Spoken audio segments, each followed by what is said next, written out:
material realizat în cadrul proiectului Erasmus Plus E-Classes. În cele ce urmează vă voi prezenta aspectele teoretice de la lucrarea de laborator în care determinăm căldura specifică a unui corp solid. Materialele necesare sunt calorimetru, un termometru, balanța electronică, apa, mensura, corpul la cărui căldură specifică trebuie să o determinăm și un vas.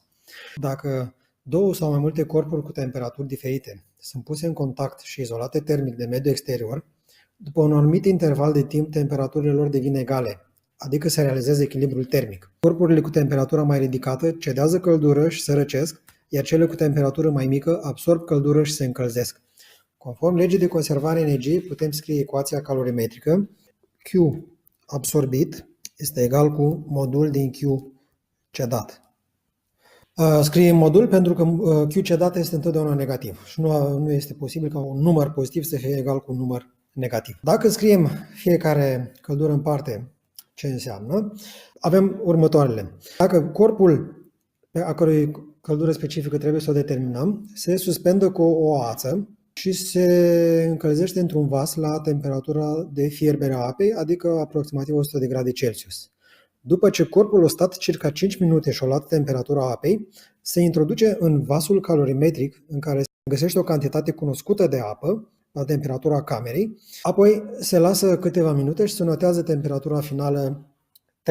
Scriem acum ecuația calorimetrică și vom avea Q absorbit, care este căldura absorbită de calorimetru și de apa din calorimetru, și anume capacitatea calorică a calorimetrului, plus masa apei, înmulțită cu căldura specifică a apei, înmulțite cu θ minus T1, unde T1 este temperatura camerei, pe care o determinăm anterior.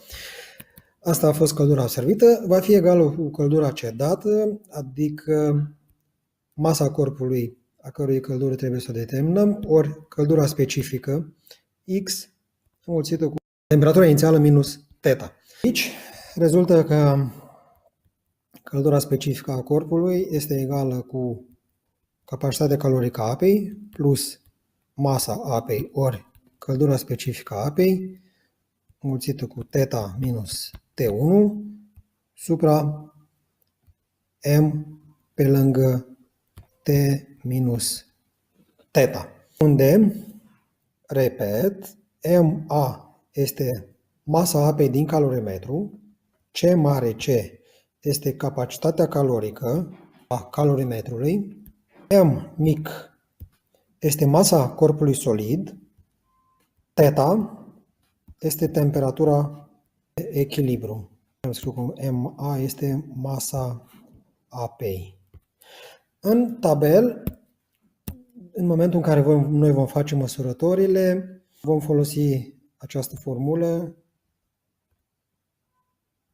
folosind deja datele cunoscute, și anume căldura specifică a apei este 4185 de juli pe kilogram ori Kelvin și capacitatea calorică a calorimetrului, indice C, 150 de juli pe Kelvin.